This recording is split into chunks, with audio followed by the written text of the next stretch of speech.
Greetings, ladies and gentlemen. It is your favorite warlock practicing necromancer, and tonight is a scheduled video on soul contracts. I'm also going to be discussing a wide range of them, along with the sources, references, and I'm going to show you some books that I think will actually help you understand the spiritual connection between what you're doing, how you're doing it, and why you're doing it. Okay? So, here it is.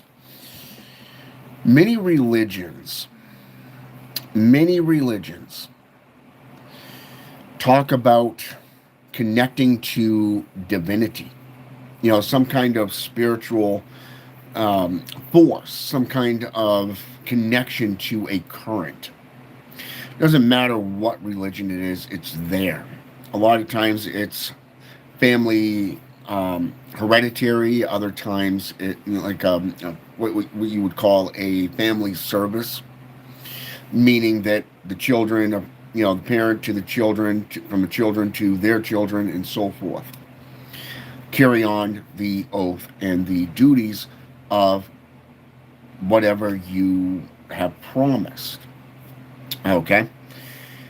And or it is a singular application, meaning an individual practitioner who has made a deal, decided to do the ritual and to perform the rites. Now, we all know that only one religion, the right hand path, Christianity, the JCI, the Judo Christian institutions, meaning Islam, meaning Catholicism, mainstream Orthodox Christianity, and so forth, believe that they're the only priesthood around. And they forget that in Wiccan and pagan covens, there are priests and priestesses.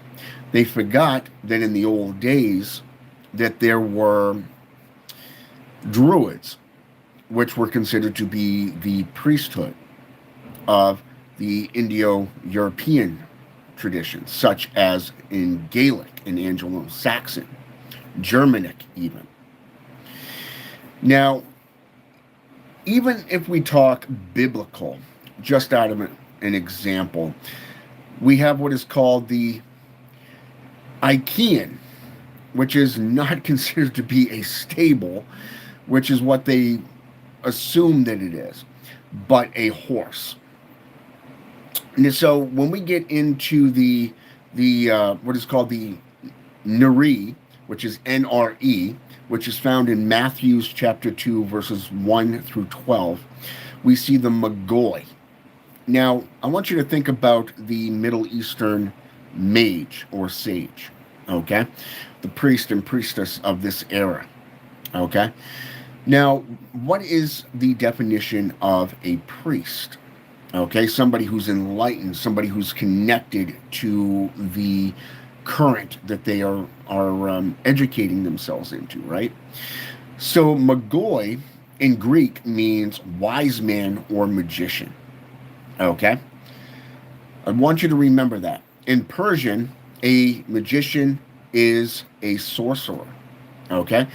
Now, we see things such as, let's go with the Miratuko, Marduk, if you will, Anubis, Isis, Ra, Amit, Thor, Thoth, if you will, Isis or Osiris, the magician, okay, which is found in Babylonian, Akkadian, Sumar, all the way down into Giza and so forth. Okay? What did they do? What did they do? They studied astrology, divination, oneomancy, meaning dream sorcery, dream magic, as what they call it today. Okay? If you get into the Egyptian Book of the Dead, you'll actually understand that and the duties of what the Shem priesthood actually performed. And yes, I am reading from my notebook because there is a wide range of information here that I want to get through. So, bear in mind. Now, in the Egyptian Book of the Dead, we read about prayers, spells, instructions, religious worships, trials, judgments, and fields of reeds. Now, this is done through protection, judgment, afterlife journey, transformation,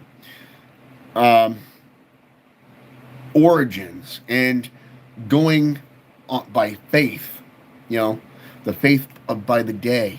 And this is a daily faith thing.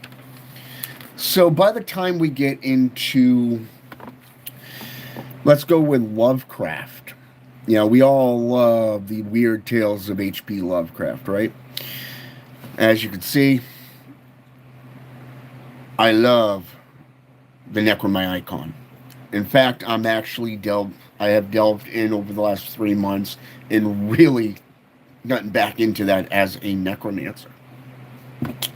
Azag Toth, the Black Magician, Inanna, the Earth, Marduk, the Lord of Double-Headed Axe, and yes, Naga, that is Ngaa, the god of the heathens. Okay? Now think about this. How can you find this stuff?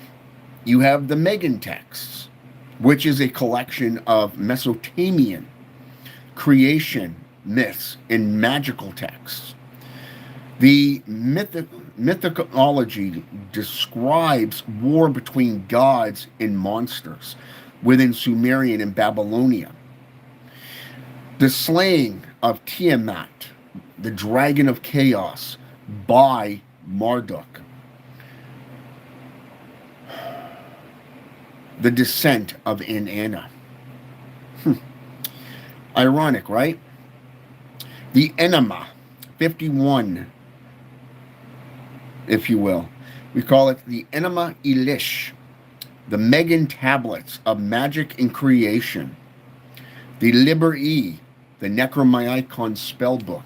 These are all things that will describe this, okay? Just so you know. Now, what about the Grimoire traditions? What about the Grimoire traditions? How can somebody in the Grimoire traditions form an alliance with, say, the forces of darkness? Let's say hell. How do you cross the barriers to discern who you're working with and what time of the year would be best for this? In June of this year, I believe it is the 14th, which is the new moon, and then I want to say the 24th or 28th area would be the full moon of this year. Now, June is a great time for fasting, okay? A lot of religions really pick up on fasting during this time, and it's not just this time. It's year-round. It's part of your lifestyle as a practitioner. I know Christians, specifically that of apostolics and Baptists, they go on these spiritual journeys. They'll sit there and fast for days. There's a lot of different fastings. You have the milk fast, which is nothing more than pure milk. The whole milk, if you will. That has no additives. You have, let's go with the Daniel's fast, which you can find in the Bible, by the way, which deals with, surprise, surprise, eating no meats, no flesh whatsoever, just anything grown of the earth. The Keta fast, which is more scientific in modern day. This particular fast, really works great because you can do it for up to 7 days. Any longer than that, you'd really want to get into talking with a doctor. Unless you're used to fasting in general. Okay? So, this one here deals with certain times of the day or amount of hours that of starvation that allows you to reset your body. It's much like taking an ice cold shower, if you will, but just more of the extreme. Now, if you really want an extreme form of fasting, you might want to go into the old Roman Catholic traditions. This is called the Black Fast and goes all the way back to the 11th century. That's right, the 11th century. Just like divination, such as cartomancy, modern day tarot card readings. Remember what I said? Divination, dream, magic. Wow, astrology. Yeah. So, anyways, so most grimoires, you want to know the type of spirits that you're going to get into and work with. You're going to figure out what time of the day, the hour, even. Let's go with the true black magic or the Grimorium Vernum. How about the Secrets of Solomon, for an example, just to name a couple, put out by I believe it was Peterson. Okay. He literally put in the times and the hours of the day to summon certain of the Goetic spirits. Not the more modern day versions, but the older versions going as far back as the 15th century. And you can find those in the Black Raven, otherwise known as the Threefold Coercion of Hell. You can go into, say, Paradise Lost. Let's go with Dante's Inferno, the Odyssey, just to name a couple of the classics that really talk about the hierarchy of the underworld. But if we're going to go with the modern day occultism, let's go with esoteric traditions, then you got to go with the demons. One of the great satanic books that I like is a satanic Bible put out by Myrmidon Pontifex Maximus, who's with the Cathedral of the Black Goat. He's a traditional Satanist. And he actually put in the times and the hours on where you can summon these beings. I believe S. Connolly actually did the same thing in her demonolatry books as well. Not just that, but added colors, added sigils, and all this stuff. Okay. Now, if we're going to get into magical squares, you're going to be dealing with the planetary. You're going to be dealing with certain applications, such as the spirits of the planets. You're going to be dealing with the actual sigils. Let's say, for example, the dark planet, which is associated with Saturn. Okay, it's associated with Azazel. Okay, whereas Jupiter would be more feminine, so that would be more of the queen type planet to the king. So you'd be working with Lilith. Okay, now, if you're going with the Necromyicon, then you're going to be going with Inanna and Nana, who are the god of and goddess of the moon. Okay, it's kind of like going back into ancient Greek, and you'll get Ereshkigal or Astarte even. When you get further into Middle Eastern traditions, especially that of Mesopotamian. So, anyways, we'll go with the Necromyicon first, okay? In the Necromyicon, you will find 3 sigils, a pentagram, the spirit, and the sigil, okay? We'll call this Era Ega Bandar. Now, some people have always asked, how do you transgress the planes of existence? How do you go from realm to realm to realm and get these spirits to come to you? The best way I can describe this to you would be your phone number. You have what is called the first 3 numbers, the first 3 digits, which represent your state or your region, okay? Then you have the second set of 3-digit numbers. This would be the area code, okay? Like, say, the district, if you will. And then you have your actual number, which is the last 4 digits. So if you're going to call a spirit, one of the things you need to know is what is the sigil for, what's the area code for the physical realm? Because you're going to be going across utilizing planetary numerology. You're going to be going into sigils. You're going to be going into demonolatry. You're going to be going into the old gods, the old pantheons, and you're going to be making these pacts with these spirits to learn from them. But not all of it is a spiritual contract. For an example, let's go with the Mesopotamian king of pacts himself, the Blood Pact. Okay? And I will get into that in just a sec, because the next thing I want you to understand is you got to have a phylactery of some kind. A phylactery is something that will not only protect you, but it gives you authority over the spirit. So think of it as Era would be the covenant, the Ega would be the key, and the Bandar would be the watcher. Okay? So once we get into the actual pact making, like I said, you'd have to know the spirit, the sigil, the time of day, the planetary figures, all this stuff, right? So let's break it down. A blood pact is done between Mephistopheles. Now, think of Mephistopheles as Loki in Norse mythology. He's a trickster. So you have to really be careful on how you word your pact, your agreement, right? Because he could flip that on you. All right?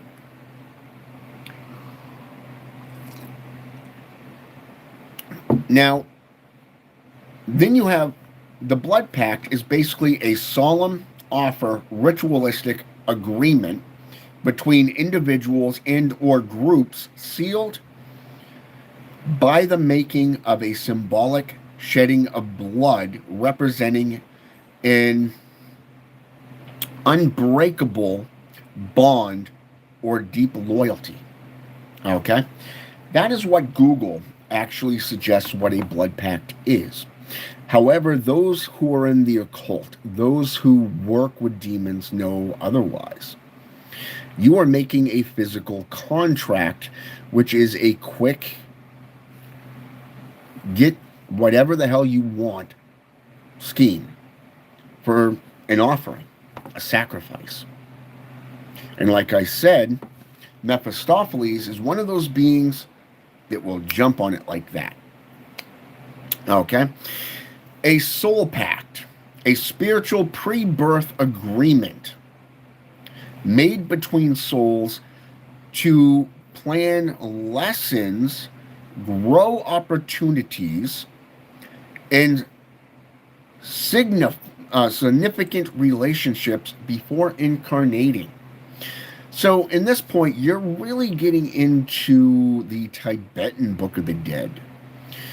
You're dealing with afterlife type practices. So like I said in a past video, if you're going to get into the Tibetan Book of the Dead and actually understand the soul's journey while it's still alive in the physical realm, you'd also want to get into the 5 essays which are not actually put into it. So, what is a soul contract? A soul contract is a spiritual concept suggesting that individuals before reincarnation make pre-birth agreement with other souls, the creator, or their higher self to guide their life experiences. Think the Zen monks, or say for an example, Tibetan monks. Think about how much they get into meditation, how much they write things down on scrolls. It is your journey, and even in occultism today in the mainstream, you would write down your goals, which is basically a visual representation of what you're doing or going to do to better your life and that of whoever else is in your coven, or say, for an example, your spouse. Okay? Think about that for just a moment. That's what that is. Now, a demonic pact, a folkloric and theological concept where a person makes a formal contract with a demon or a devil to exchange their soul or for eternal salvation for fleeting benefits. Okay? Now, anybody in the occult that works with, say, demonolatry or Satanism, let's go with Palo Mayombe or Santeria. How about Brujeria? Your voodooism, even. You know, the voodooisants. They've aligned themselves with the folk saints of their traditions. They align themselves, number one, with the current, which has nothing to do with their souls. However, when they make a formal pact with any number of folk saints, devils, demons, jinn, or whatever, you are, in exchange, giving up a portion of yourself every time you utilize a ritual. That is what a soul pact is. That is what a demonic pact is. You are aligning your soul with that devil or that demon, that Loa, that Orisha, that jinn. Think about that. Now, what is an infernal pact? Theological or mythological agreement between a human and a devil, demon, where the human trades their soul or performs services in exchange for worldly favors like wealth, power, and or knowledge.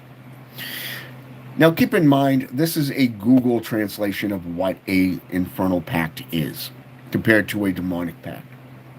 Now, I find this kind of funny because of the fact that I've been making pacts for a long time. And I still find the ignorance and the arrogance of society fleeting. It's atrocious, really, because they believe that it's all about their souls. First of all, the devils and the demons, they don't give a shit about your souls. It's your right to give it up. But I want you to think about it like this is a battery, this is you. Think you versus AI. You know, artificial intelligence. That's basically what you're trying to become. That's what the world wants you to become. Okay? But in this case, you're talking infernal spirits. You're talking about an infernal pact. Now, most of the time, doing something in exchange for more power or wealth, it is, well, the best way I can describe it to you would be consumerism. Best way in modern lingo to describe that. You are working with that spirit, that entity, in exchange for their services to benefit your life as much as their agenda. That door goes both ways. A dark pact. A Faustian bargain. Usually metaphorical deal where a human or person trades their soul, morality, for long-term well-being, for immediate wealth, power, knowledge, or form a malicious entity. Okay? Now think about this for just a minute. If you are going to you wanting knowledge, wisdom, or whatever, then perhaps getting into something more like, say, apotheosis. How about seeking out that gnosis? I mean, in Middle Eastern traditions, such as Hermeneutics, the Kabbalah, the tree of life, or the tree of death, Da'ath, you're really transcending or ascending the tree of life or death within knowledge. You're working with spirits. You're learning about those spirits. You're learning to transgress the the 10 realms, if you will, you're really getting into this stuff. But you're going to be working with the lords and ladies of those spheres. Think about that for just a minute. You've called on them. You've made a pact with them. Now, a lot of times when you think dark pact, a lot of people assume blood pact. A lot of people assume infernal pact. Like, say, if you're working with Lucifer's Raphael, the infernal scribe and pact maker, then you will be doing an infernal pact. Okay? Whereas working with Mephistopheles is just a simple blood pact. Okay? Two different types of pacts. Because, number one, it's officially being recognized through Lucifer's Raphael and documented and stored in a private location. Okay? So if anything should go wrong, or one being, let's say you or that demon that you have made the pact with, did something different, let's say, for an example, you're working with Paimon, a trusted lieutenant, if you will, of Lucifer, then let's say, for example, he drops the ball. You can go to Lucifer Raphael and go, hey, I made this deal with King Paimon. He's not living up to his end of the bargain. Well, guess what? He can go in, pull it out, read it, and then justice can be served. Okay? Now, that's the infernal pact maker aspect, okay? That is the scribe aspect. So, let's say, for example, you get into the Grand Grimoire, Red Dragon, the Black Dragon, or just the Grand Grimoire in general. A lot of the texts, including the Constitution of Pope Honorius, the Grimoire of Pope Honorius, all describe Lucifer's Raphael as being the go-to person or being to make that pact, that first official pact. Wow. Okay. But it doesn't explain what a dark pact is. Now, if you Google dark pact, you'll get exactly what I just read to you. However, if you go into Indo-European traditions, a dark pact would be like the Sith or Siddhi, for an example, Scottish and Irish people of the mounds. Okay? Now, these individuals have made a dark pact. Think Nephilim. Think demigod. Okay? Even in ancient Greek traditions, there is a little thing called the food of the gods known as ambrosia. You eat it, you become a god. Okay? The food of the god is just another example of the bread of life. Okay? Within Christianity. A lot of people don't realize that.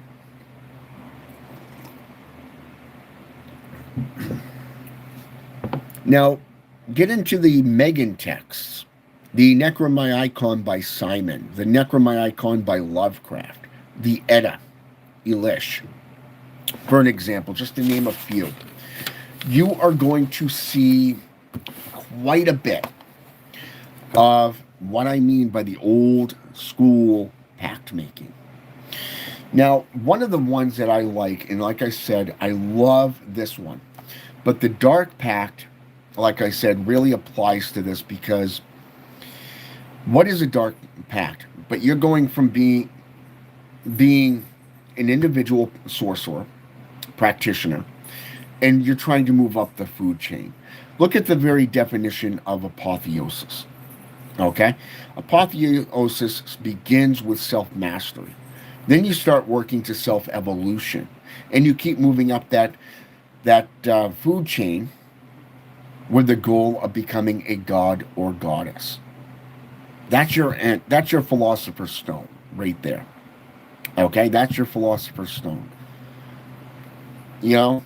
So, when you get into this, The astrology part you can find through pages 7 through 12 in this book, which is The Journey of the Mad Arab. Now, let's say, for an example, you want to get into the Maklu text, okay? Or you want to go into, let's go to the next one. We'll go a couple up front here because I want you to get the idea. The Book of the Calling is the one that you want to get into, and it begins on page 95 within this book. Okay? This is really where you begin to learn how to call upon these ancient gods. Now, somebody who works with the Eldritch, not to be mistaken for the, what is it called there? What the hell? What do they call that TV show? The Adventures of Sabrina, I believe it's called, which calls them the Eldritch Terrors. Get your head out of Hollywood, because you're not going to get anywhere there. Now, this particular text really shows you how to summon the old gods, like Azathoth, for an example. You're opening the gates, you're opening the portals, and you're summoning them to the physical realm. Okay? This is also done in the Anunnaki, the lords of the underworld, the ministers of the Queen of Hell. The fifthly, the worshippers of Tiamat. Wow, right? The magician. And you're dealing with these signs. The sign of your race, the pentagram. You're dealing with, like I said, the key. You're going to be using that key to open the lock and so forth. And by the time you go through all the rituals of that particular one, you're getting these sigils together.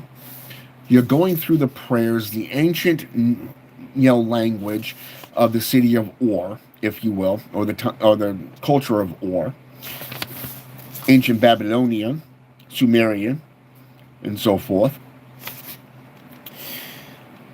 You're going to find a lot. Even Ishtar is in here. Okay? And like I said, you've got all these gods, all these little sigils that you can call upon, that you can utilize to summon these beings. Okay? Each one has a different purpose, so you really want to understand the gates. And a lot of times, this is one of the biggest things. People understand that you have to call the elements, the four cardinal directions, the gates, but they forget that there's also the planetary gates. You got the planetary gates through astrology. You've got the physical, north, east, west, and south.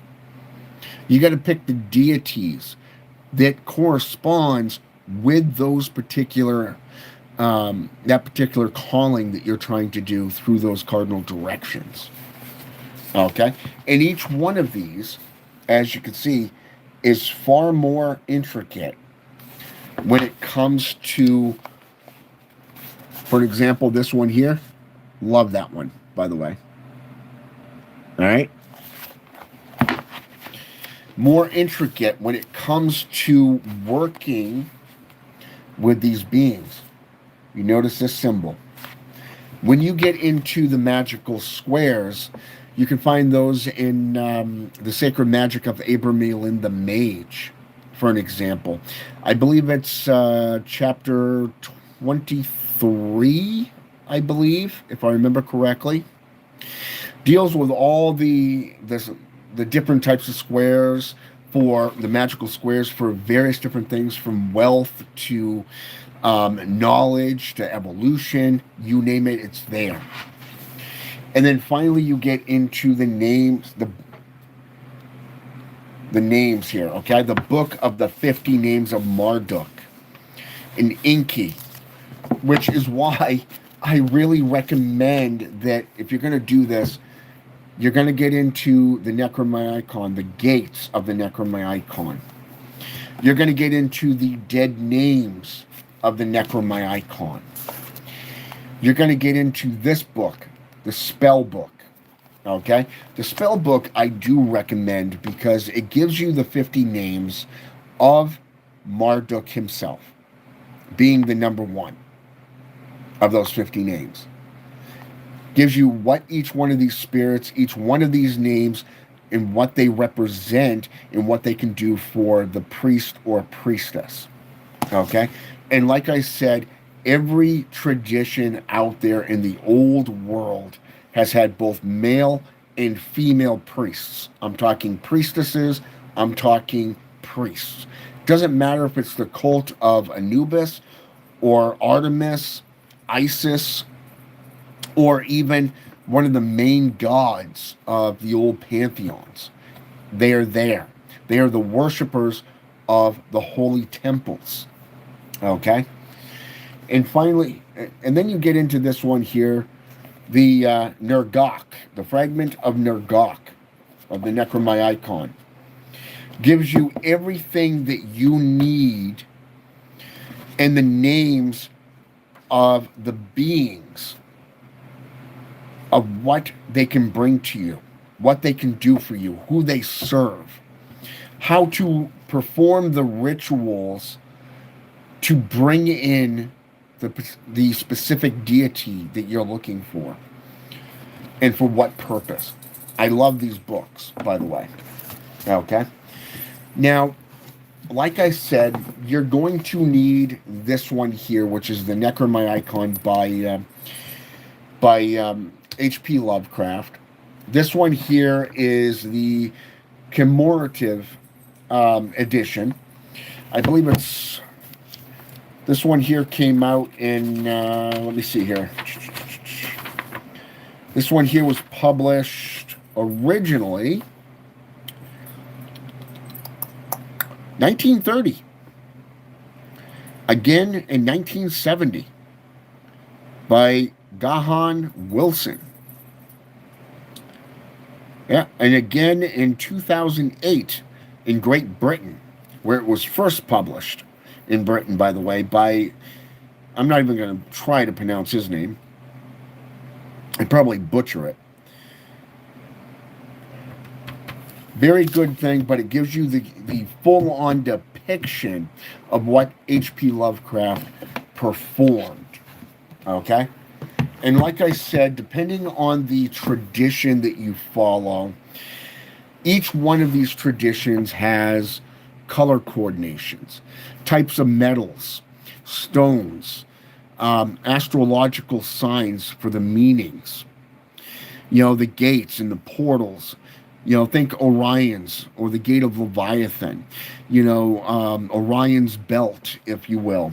Think of it as the Archer. Or let's say, for example, if we're talking astrology here, and I apologize, my nose is starting to itch. Gotta shave my goatee again. You know, they tell you what being that you're going to be calling on for a constellation. And think of these constellations as an actual dialing coordinates. Okay? Best way I can describe that to you. And again, go back to the phone number analogy. Okay? Now, if you really want to get into getting rid of the black, white magic, if you want to get away from the illusion of heaven and hell and really look at magic and what it is, which is the gray, and how it can benefit you through both worship, prayer, and really getting down to the nitty-gritty, I recommend The Black Path by Martinet Press. Now, this one here is actually written in Giza back in the 18th century. This one here was originally republished, if I remember correctly, 2015. Yes, it was republished it was copyright Martinet Press 2015. Yes, first edition, 2015. But the actual practitioner, as you can also see, the symbol for Azazel, Azadanini belief, which is a tribe of Fusism, by the way. It's an offshoot of Islam, the Quran. Think of them as a more radicalized priesthood. Okay, you have what is called the sheikh, the spiritual father, who is seen as the one closest to a source or the source. Depending on what you're looking at and the way you believe, you connect to it, think of the source as one of many sources. Now, you remember in the book of Matthew where it says, the roads are many, but the gate is small. Okay, and I'm paraphrasing here. Okay, I believe it's chapter 7, verses 13 and 14, if I remember correctly, in the King James Version. Okay, there are many roads, but the gate is small. Okay, is how it's pronounced. So think about it that way. So the current, there are many currents that is connected to the original source. This book here will teach you about that, but also the ritualistic interpretation. Some of it, especially once you get into the more inner circle workings, you're really going to understand exactly what that means, especially through the imagery of the way it's written. But more so, he teaches you about the jinn families, the esotericism, the two paths of religion and esotericism, and really breaks it down from the JCI perspective. And I really liked seeing that. The secrets of secrets is what he called it. The Sheikh Azzedine was asked about the Sir Ul Azra secrets of secrets, and he actually answered it. But think of him as like the spiritual father. It would be like the bishop in a Catholic church, or if you really want to get to the spiritual father, the source, the one closest to the source, then you would go with the Pope. If you're into Satanism and you're trying to get close to Satan, you would go with the Black Pope. Okay? Same exact thing. A sheikh is basically the head of the religious foundation. And then you would always have the apprentices that are in the inner circle. You could have a coven. Think of them as a council, if you will, that does the bidding of the spiritual father, and so forth. And then when you have the devout and the disciples underneath them, then you end up having the religious aspect, and you end up getting into a full-on ritualistic application. So this is another great book for you to get into. But like I said, when it comes to making pacts with demons or any other spiritual entity, there are two applications. One is I should say 3 applications, because of the fact that 1, you're aligning yourself with that current. Number 2, you're aligning yourself with a particular deity. And 3, you're trying to ascend the ladder. Okay? But then you have the other application, which is basically you're making a pact with yourself, your higher self. That's the other way of thinking of it. You know that there's something out there. You know that there's something that you want to do in the next life. So guess what? Before you die, before you get reincarnated, you get to make that pact, and that is called a soul contract.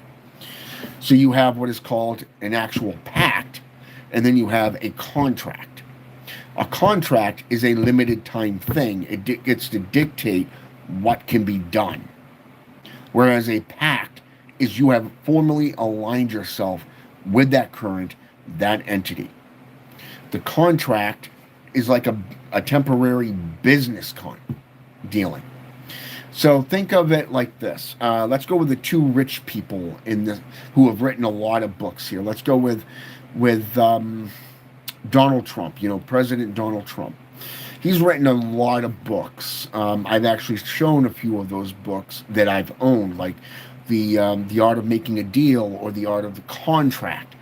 But I've also got Midas. I believe it's called the Midas Touch, with him and Robert Kiyosaki. Why we want you to get rich, between him and Robert Kiyosaki. And then we all know Robert Kiyosaki has blown the books out of the fucking water with Rich Dad Poor Dad and his interpretation of how to get rich through certain applications. So think of it like that. That is what a soul contract is, but you're dealing with it with yourself. So these two guys came together only to write those books and then separate. Okay? That's what a soul contract is. Okay? But you're doing, instead of doing it with another person, you're doing it with your higher self.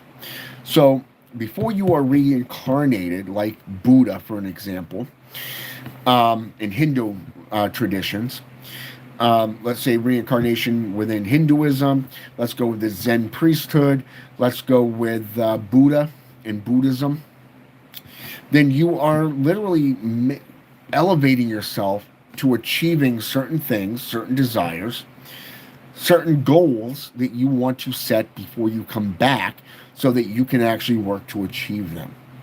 It would be like, if you're going to better your life, you're going to write everything down. Okay? You're going to write them in a notebook. This is a visual, right? It's not just audio. It's not just visual acuity. You've set something in motion that is you get to work towards. And when you come back, no matter how many times you're reincarnated, you have to achieve that before you can move on to the next thing. Okay? So, with that said, contracts and pacts have two different meanings, and there's a lot of different applications. Think baptism, think accepting, like, say, the Holy Ghost, for an example, if you're into apostolic, Pentecostal, baptism, the Baptist religion, Mormons, or let's say Catholicism, aligning yourself with that current. If you're into Satanism, then you're going to be doing what is called the reverse baptism. And my brother John Saunders and I actually discussed what that entailed before a few months before he died, a couple years back. And that was tough, finding out that he was dying. But still, he went home to Gehenna, and he's with the spiritual father now. He's with his Lord and Master, his God, which is awesome. So, it's there. But you also have to take into consideration when making a pact that you go with the oldest names possible. Like I said in the Necromanicon, the god of the heathens is Naga. That's Ngaa. That's how that's spelled. However, if you go back to Renaissance, medieval Renaissance period, you'll see Beelzebub or Beelzebul, who's the lord of the witches' Sabbath. Now, witchcraft is considered the heathens' practice, right? The devil worship, right? So he became the god of the heathens. Go into I believe it's the 16th century, and you'll see the poetical texts. This is the documentation of what Jesus went in hell, his little stint in hell for those 3 days, and where he removes Beelzebub from the throne and places Satan on the throne. Wow, okay, so Satan became the new heathen, god of the heathens. And it's been that way ever since. So, you really have to go into the grimoires. You have to go into the ancient texts like the Zohar. You'd have to go into the Jewish Haggadah. You'd have to go into the book of Tobit. You'd have to go into the Munich manuscripts. You'd have to go into all these old texts, like the Codex Gigas and such, to even begin to sort out all this stuff. Like I said, the Megan text, the Enema Elish, you know, the Edda, for an example, is another one. And then, like I said, you've also got all this stuff and so much more.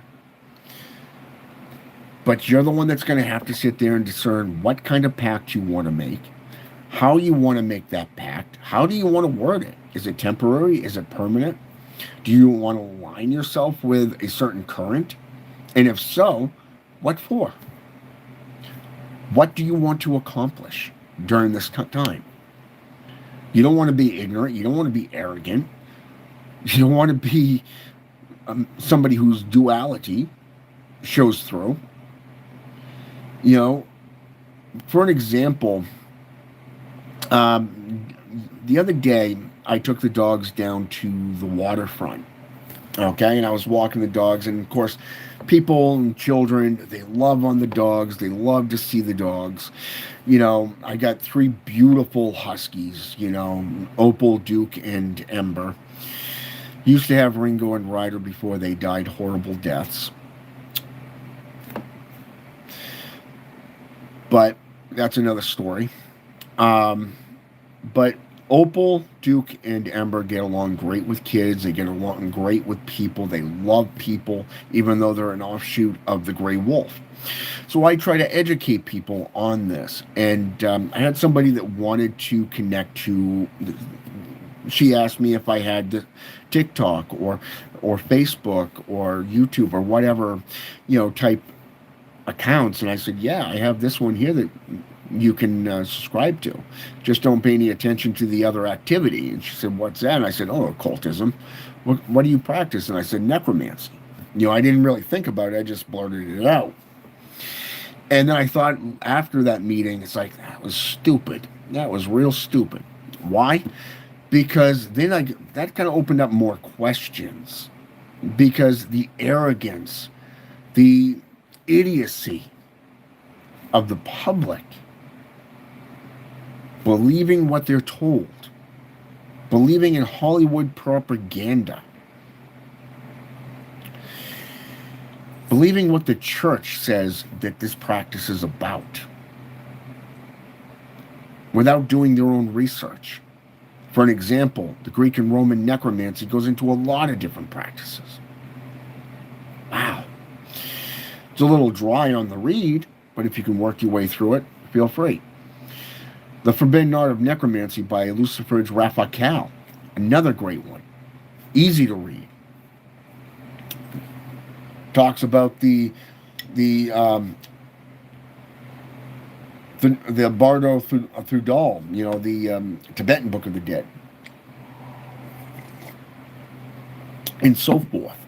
So something that you could easily get into. So you're trying to sit there and explain to these people, this is what necromancy is. Just like you got to understand the difference between being vocal and having aggression within an animal.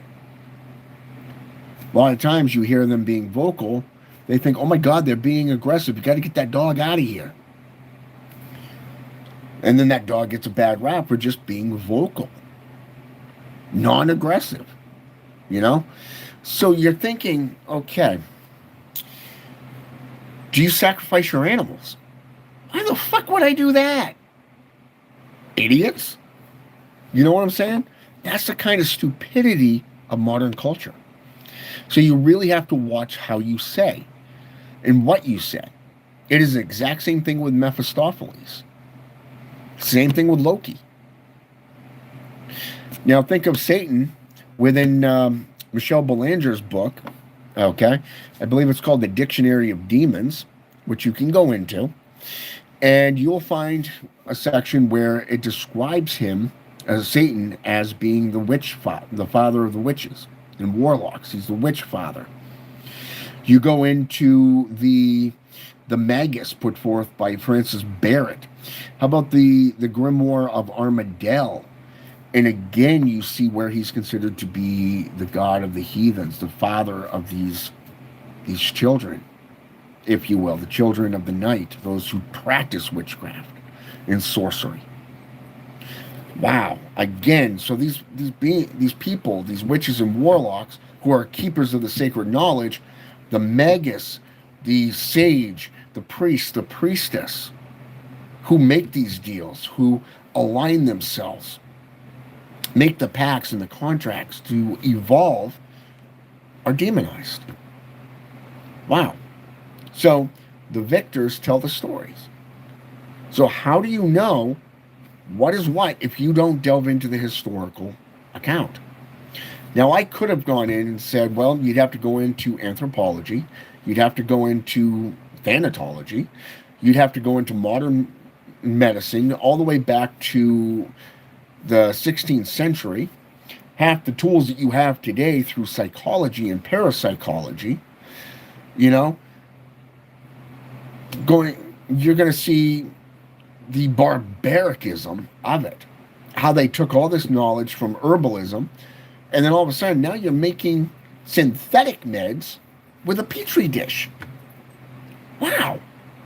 And yet you need a computer to do your job, a computer that tells you, oh, you go onto the computer and you type in these symptoms, and it pops up, this is what the person may have for a disease. Think about those packs. Somebody comes to you and says, I want to talk to a shaman, somebody who deals with herbalism. You go to a coriander.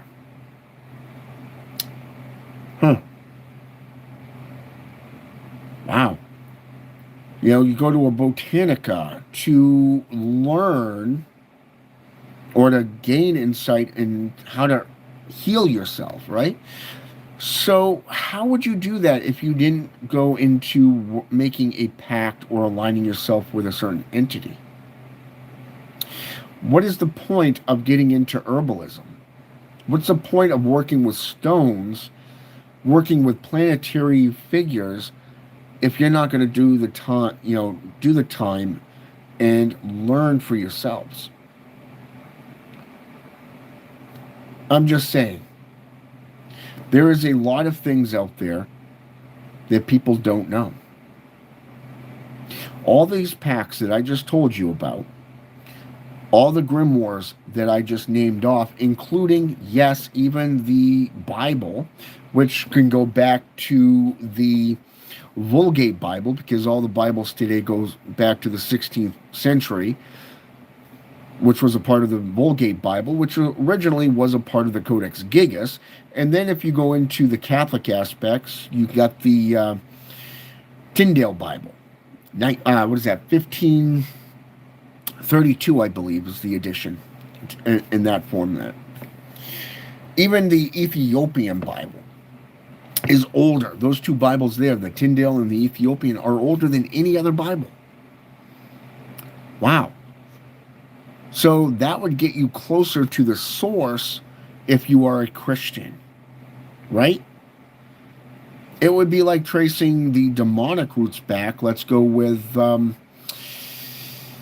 Satanism. Let's go with Demonolatry and Satanism by Fanthorpe. Okay? Patricia and Lionel Fanthorpe. Wow, okay. Do you know how much archaeology accounts that they had to go through between Egypt, Middle East, and Europe just to put that one book out? How about what was his name? Robbins, who wrote that big book, that dictionary on witches and witchcraft. I mean, the thing's about yay thick. Where do you think that knowledge comes from? I'm just saying. It's not up to me to change your mind or your ways. That's between you and the deity that you choose to align yourself with, to make the pact with. This is an educational channel. All I can do is guide you and to teach you. There's a difference between educating you and teaching you. I am educating you. You want to learn and be taught, then that's where other services come in. All right. So let's get down here to the messages here. There's quite a few messages here. Nega Creed, welcome back. Sage E5N. How are you?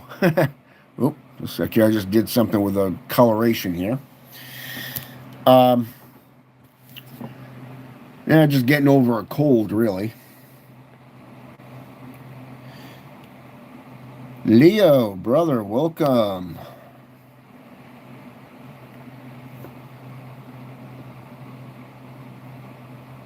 Oh, just a sec here. There we go.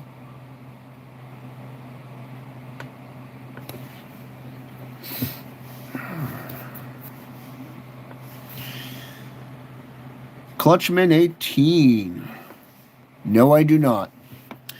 Although I do acknowledge that there is a balance between the gods, because just like in the old world, even in the Necromaicon, you have a balance factor.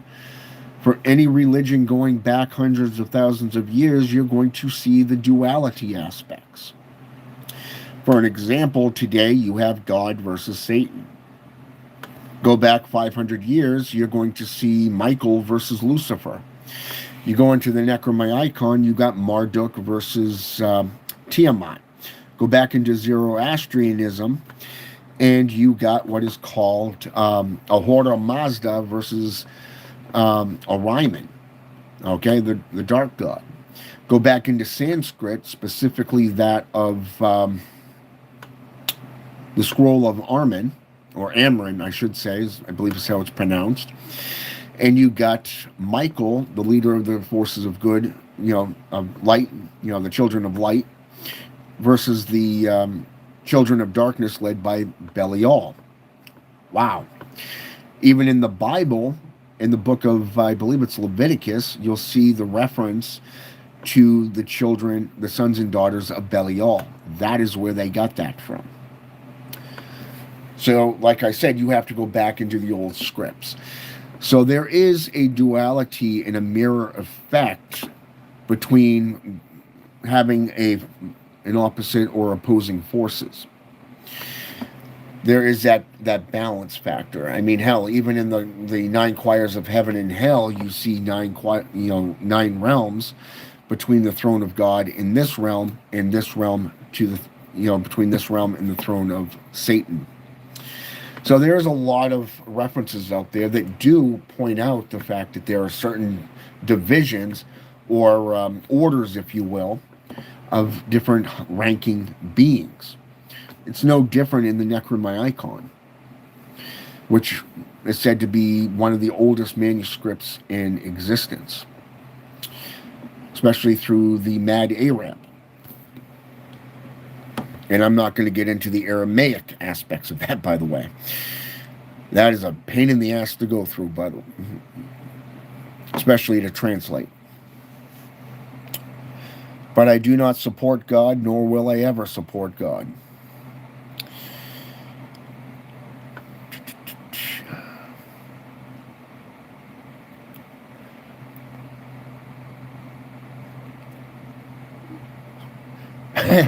Yeah, I get you, Naga Creed. There's a lot of information here, so you're going to have to rewatch it probably a few times.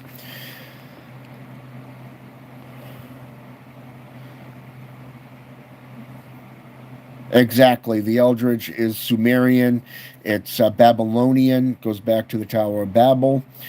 And so isn't Warlockery, the modern day Warlockery. If you follow, what is his name? Dr. Tom Notch. What was it? Knock?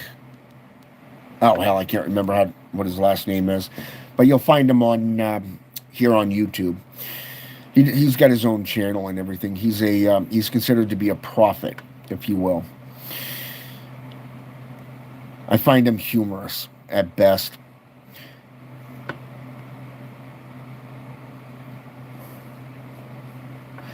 Trust me, the Black Path put out by Martinet Press is very, very good. And if you're going to get into that, I would also recommend the Devil's Quran to you. Also, that of Corazon, Volume 1 and 2, also put out by Martinet Press, especially if you want to get into the draconic aspects of the Necronomicon or even demonolatry.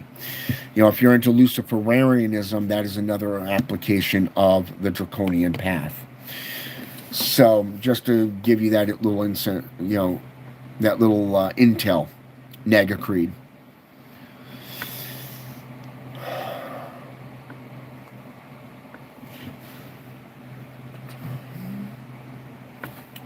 Yeah, they're spoiled rotten. And the same thing with my cats. They are all spoiled rotten. Even my 8-year-old son is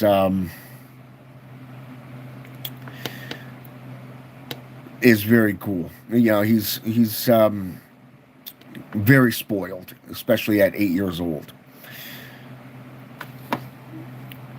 Tom Knott, I believe, is how his name is pronounced. Just Mikey. And welcome to the channel, by the way, Just Mikey. Clive Vers, welcome to the channel. Powerful, yes, it is. It is very powerful. Especially when you want to make this your lifestyle, if you want to make it your path in life.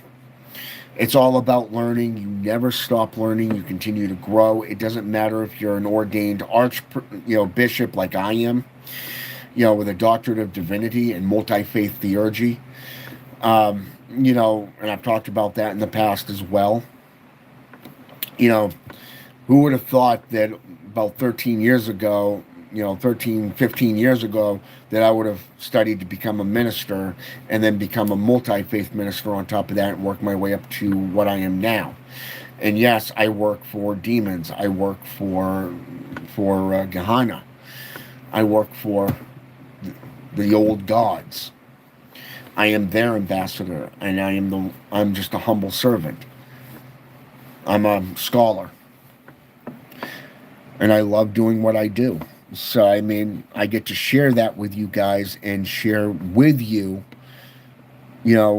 tidbits of what I've learned to help make your lives easier by giving you sources and references, not to tell you how to worship or to practice, but more so to give you those sources and references for you to go out, get, study, and apply to your lives. You'll benefit more that way than for me to actually teach you how to do it, because you're doing it yourself.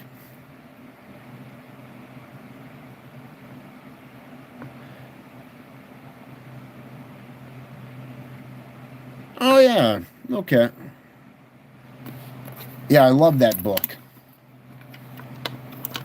Rich Dad, Poor Dad's one of my favorites, but if you really want to get into that, I would recommend let's go with another. I'll do a video on some books that I'd recommend. In fact, if you go underneath my posts, you'll notice that I posted like 42 books in between two different postings and within photos. And you'll see the books that I recommend on finances, especially studying the Federal Reserve and stuff like that, especially through mass media. I believe it's called something Consent. I can't remember. It's one of my newest books that I just got in. I started reading it today. Really looking forward to delving into that one personally.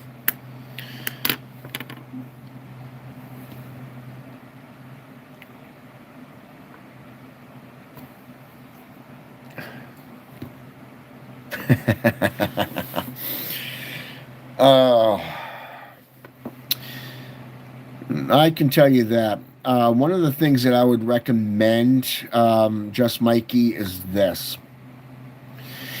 If you want to do that, I would recommend going with somebody that's been in finances for a long time.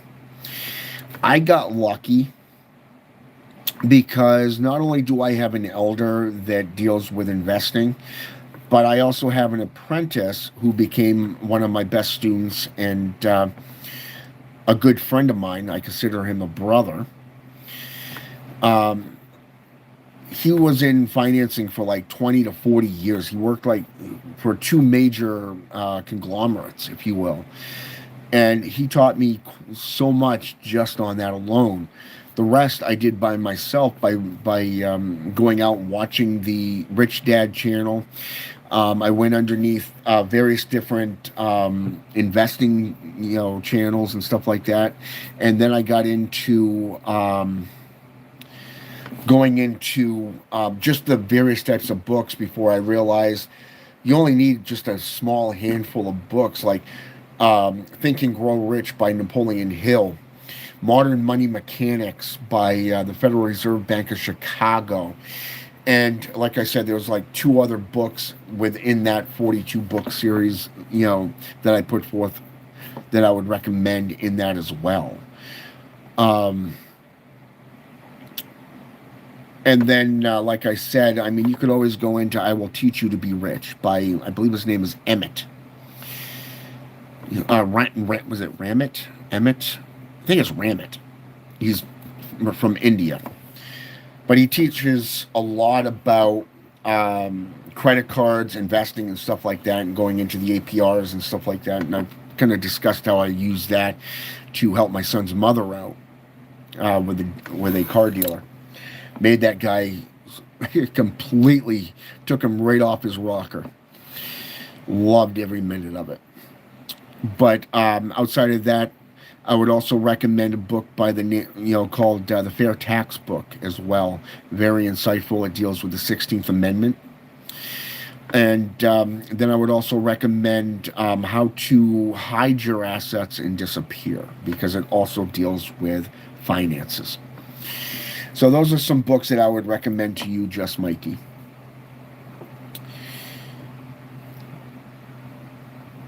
Don't look at it as you have so much to learn, Clivers.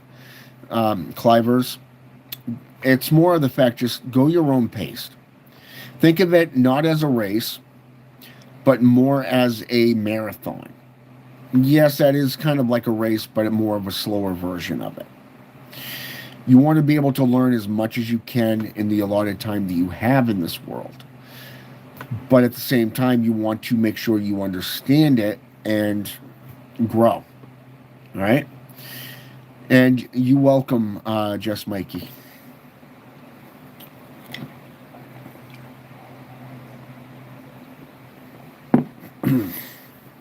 So yeah, even in finances, you're going to be making a pact. So even let's say, for an example, another example of since we're talking finances, in bettering your life, for an example, let's go with the soul contract. One of the aspects of the soul contract is things that you get to work on. Okay, you can publicly, you can formally, you can even speak it, you can write it down, and you can sit there and go, I want to make my life better. These are the steps I want to do. This is how I'm going to do it. What sources I want to study and get into. I want to get into all this stuff so I can begin to make my life and my family's lives better. And that's one thing about writing it down, is because it manifests it physically in your eyes. You get to see it. It's not just thinking about it and then realize a few days later, well, I'm kind of bored. Whatever happened to that pact I made in my head? You get to see it daily because you wrote it down. Okay? And I can't tell you how many of these things or journals that I have.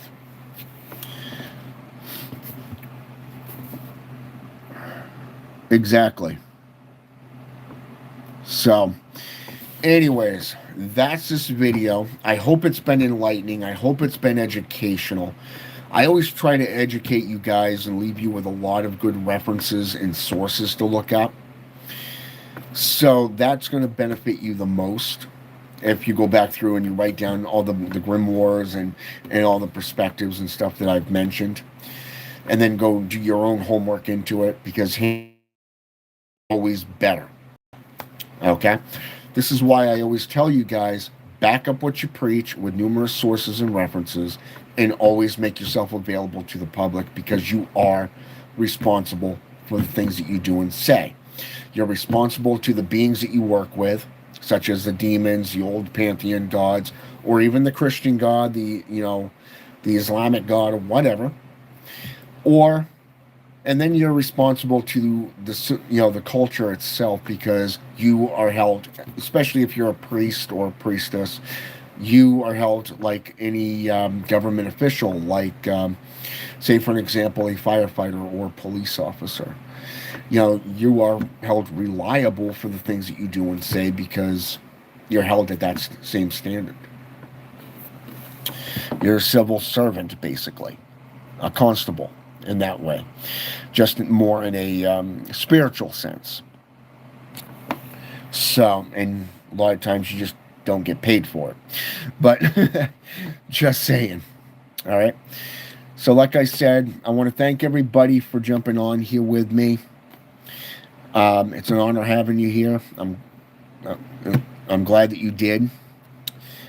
Thanks for interacting with me and stuff like that.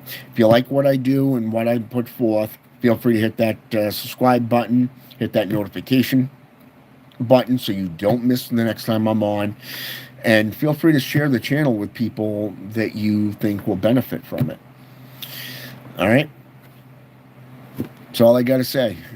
You welcome Nega Creed and Jules Mikey.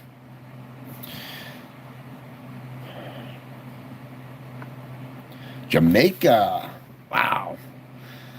That's a good long way from where I'm at in the Northeast, USA. That's a long way from me.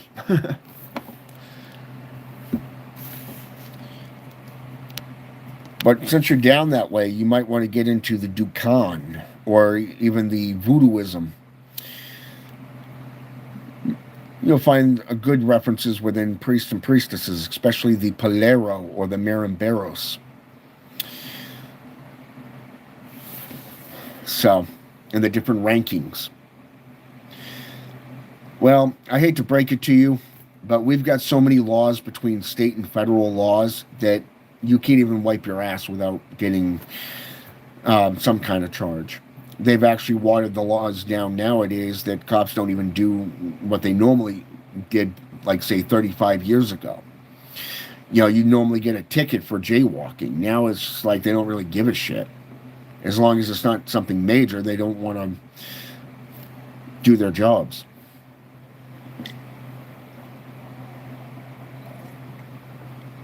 I mean, hell, when I was in Tucson, there was a motorcycle cop, didn't even get off his freaking motorcycle when he'd rather just get on the mic and go, "Hey, do not jaywalk," and then drive off.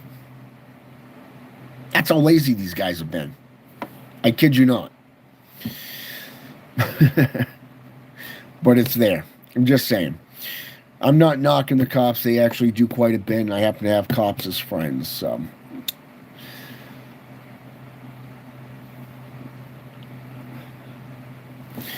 East Asia. Ooh. East Asia is pretty good. Especially, we'll go with, I'd rather, personally for me, I would recommend Japanese traditions. The way of the samurai. Buddhism, Shintoism, for an example. Love it. I love the path of Bushido. Especially that of Shinobi.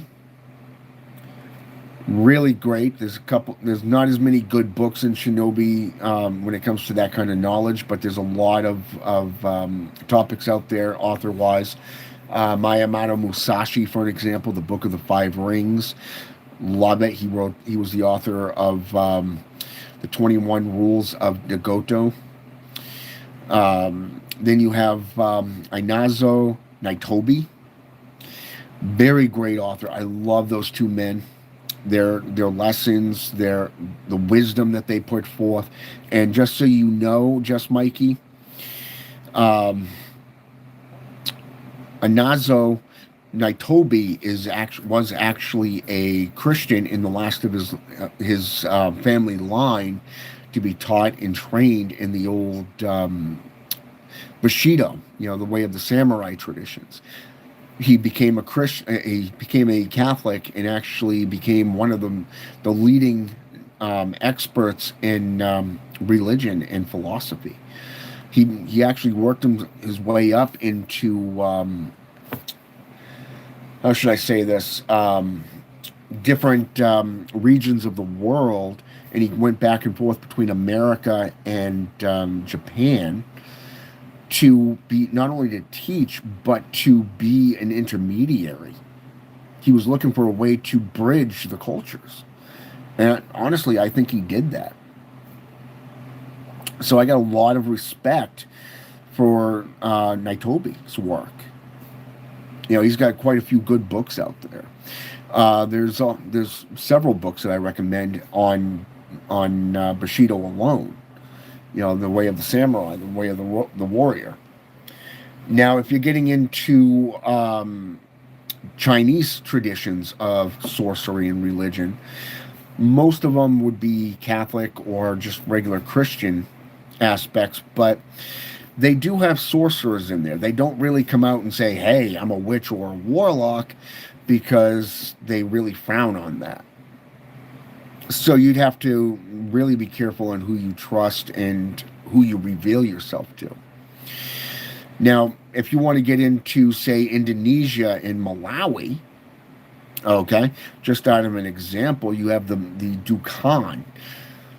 And the Dukans, I got nothing but respect for as shamans. And I mean, you consider in 1998, you want something, horrifying to read is how the civilians took justice into their own hand without having any facts whatsoever.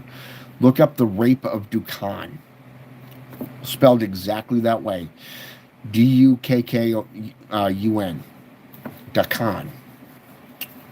Okay.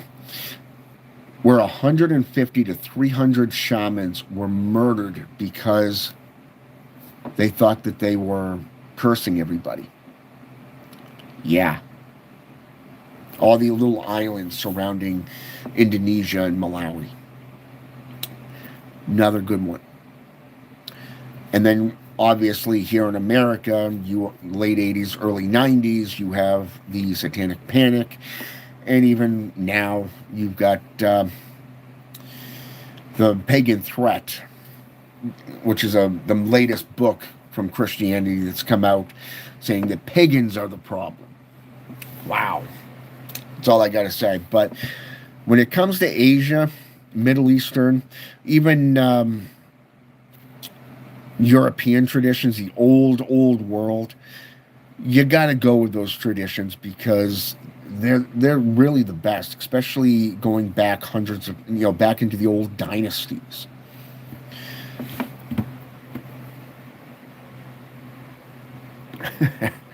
Well, one thing you'll learn about me, Just Mikey, is I don't delete my videos, so they're always there. Ooh, secure. There we go. Nope.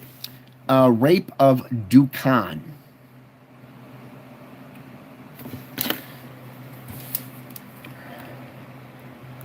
The fact that I actually have to... Yeah, it's Dukun.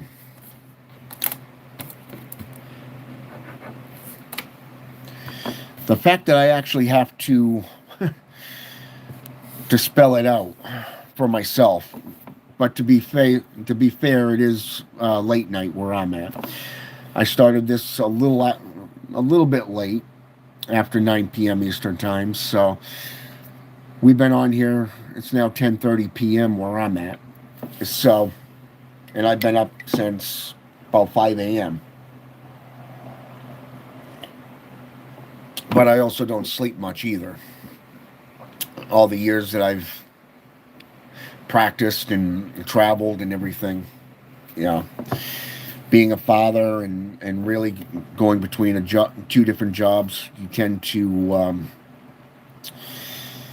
build up that endurance so you don't sleep much. You sleep maybe 3-4 hours a night. But yeah, the Rape of Dukan. You can actually push the little button on there and speak it into your phone or your computer. I believe it's a laptop that you can do that on. I don't know if you can do that on an iPad. I'm not really what you would call technology savvy. I'm an old school practitioner, and that's the way I prefer it. So, like I said, I hope this has been educational. But if you really want to get into, getting into the crimes and everything of religious crimes, go back into the witch trials of the 10th through the 14th centuries, European witchcraft laws. Get into the burning times or the witch trials of 1604 to 1939, when it was officially discontinued here in America. Basically, that was actually worldwide, from what I understand, from what my research said. One of the more brutal aspects was up in Sweden, the Netherlands area. So keep that in mind as well. Nicholas Remy actually put out a great book called Demonolatry, an ancient and historical account of witchcraft. Got a lot of names, what was found on them, and the likes. So get into that as well. All right. So with that said, I'm going to get off here. Again, I want to thank everybody for jumping on here with me. It means a lot. Feel free to hit that subscribe button, that notification button, especially for those who are going to jump on after the fact. And until next time, have a good night.